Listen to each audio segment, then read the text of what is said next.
चलिए बच्चों, शुरू करते हैं आज अपनी पाठ्य पुस्तक क्षितिज भाग 1 के काव्यखंड का 10वां पाठ। इस पाठ में ललद्य द्वारा रचित 4 वाक्यों को सम्मिलित किया गया है। तो सबसे पहले शुरू करते हैं पहला वाक। रस्सी कच्चे धागे की, खींच रही मैं नाव, जाने कब सुन मेरी पुकार, करें देव भव सागर पार। पानी टपके कच्चे सकोरे, व्यर्थ प्रयास हो रहे मेरे, जी में उठती रह हूक, घर जाने की चाह है घेरे। इस वाक्य का भावार्थ इस प्रकार है। प्रस्तुत वाक्य में कवित्री ने परमात्मा प्राप्ति के लिए किए गए प्रयासों की चर्चा की है। अपने जीवन रूपी नाव को वह कच्चे धागे से बनी रस्सी अर्थात अपने सांसों की डोर से खींचने का प्रयास कर रही है। पता नहीं ईश्वर उसकी पुकार कब सुनेंगे और उसे इस भव सागर से पार करेंगे, अर्थात उसे कब इस जीवन से मुक्ति प्राप्त होगी। ईश्वर को पाने के लिए उसके द्वारा किए गए सभी प्रयास कमज़ोर साबित हुए हैं, इसलिए वह उन्हें कच्चे सकोरे कहती है। वह मोह माया के जाल में फंसी है, पर अब वह समझ चुकी है कि नाशवान और कमज़ोर सहारे के बल पर ईश्वर प्राप्ति नहीं हो सकती।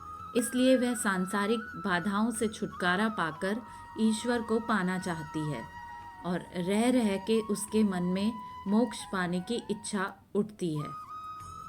दूसरा वाक। खा कर कुछ पाएगा नहीं, न खाकर बनेगा अहंकारी, सम खा तभी होगा समभावी, खुलेगी सांकल बंद द्वार की। इस वाक्य का भावार्थ इस प्रकार है। इस वाक्य में कवित्री का मानना है कि संसार की जिन सभी सुख सुविधाओं का उपभोग व्यक्ति कर रहा है, उनसे उसे कुछ प्राप्त नहीं हो पाएगा।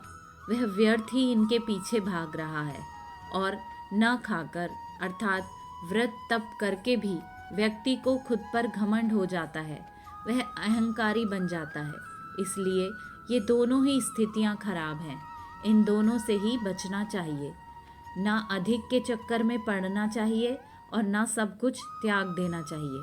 परंतु यदि व्यक्ति मन को वश में कर लेता है और वह समभावी हो जाता है, अर्थात जब सांसारिक सुख उसे अपनी ओर नहीं खींचते, उसका मन मोह माया में नहीं फंसता, तब उसके ज्ञान के नेत्र खुल जाएंगे और वह ईश्वर के नज़दीक जा सकेगा।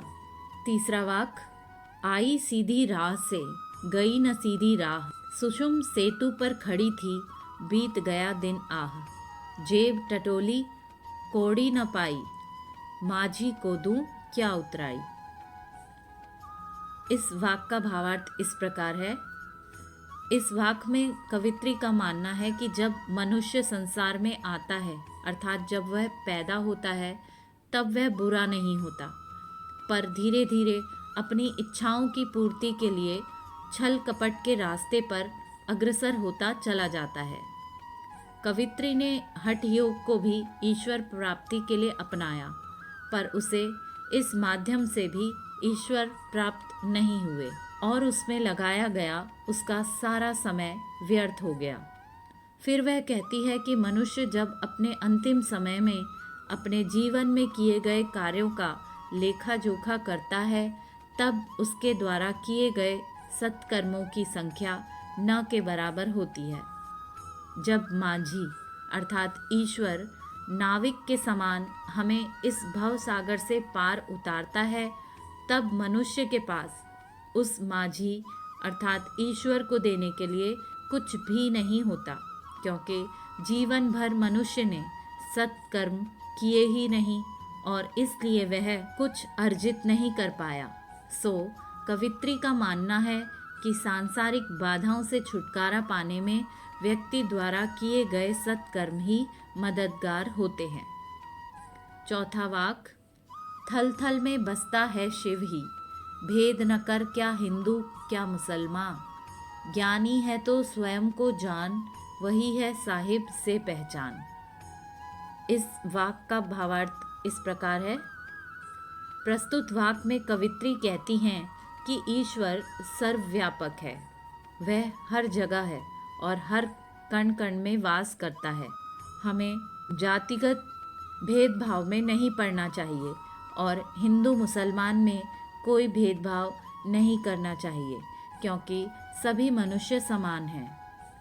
बल्कि इन सभी क्रियाकलापों को छोड़कर ईश्वर को पाने के लिए मनुष्य को अपने हृदय को पवित्र और शुद्ध करना चाहिए। ऐसा करके ही मनुष्य को सच्चा आत्मज्ञान प्राप्त होगा। सच्चा ज्ञानी वही है जो स्वयं को जान लेता है।